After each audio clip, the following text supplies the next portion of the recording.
Hi everyone, welcome to Dharma Earth's Dose of Dharma, and this is your Dose of Dharma for today. So this is the Q&A for helping one's relatives. So there's one question. It says, Bande, in what way then it is considered helping one's relatives? So of course we have explained what is helping one's relatives when they are in trouble, helping them in terms of material, helping them in terms of money, helping them in terms of service, But one thing to take note when we help them is to apply wisdom. And what is applying wisdom? Applying wisdom is not like, if they need some drug, you are very smart, you help them to get some drugs, and then you give it to them so that they destroy themselves with the drug.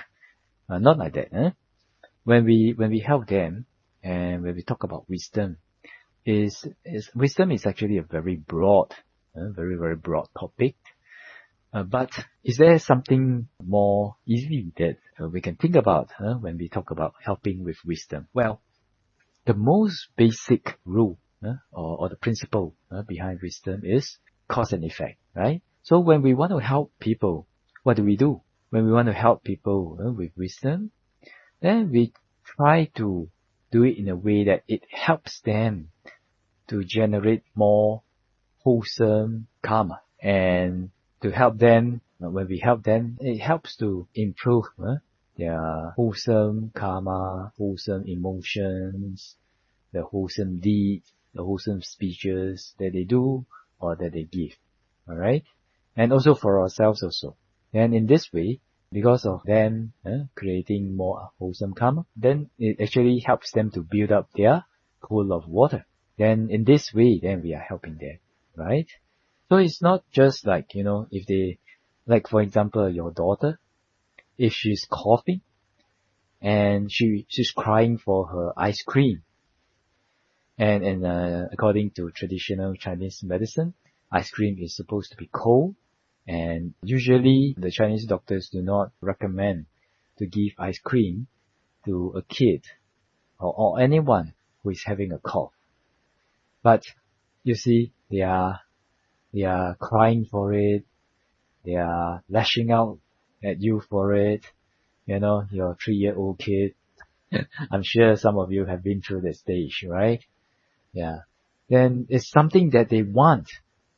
But we have to consider, is it something that they need? And if you give it to them, you see now they are in an unwholesome state of mind. If you give it to them and fulfill their craving, then they may suffer a lot of bodily pain or suffering or discomfort because of it.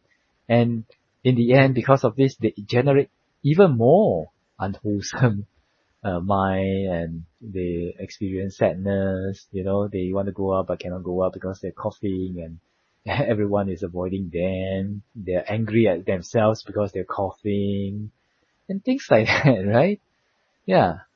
So in this kind of case, when we want to help them, we should guide them and teach them that eating ice cream when they're having a cough is not going to be beneficial for them. It's going to give them more suffering, right? And when they learn like this, then they will avoid it when they have a cough next time.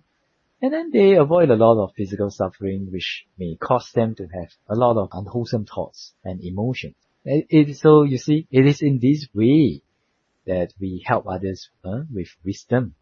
Like that. So one very basic thing to consider when helping others and also ourselves is whether the wholesomeness of ourselves and the other party increases, or whether the unwholesomeness of ourselves and others increases when we are helping them. Alright? So this is very important, a very, very important consideration. Okay? So when you know what is important and what they need, and if you can distinguish between what they need and what they want, then you in a better position to help them. You have more clarity of mind and have a more thorough consideration when helping them. Of course, we always try to help others with wisdom. Okay, hope this sharing is beneficial to all of you. And may all of you, I wish all of you to be well, peaceful, and happy.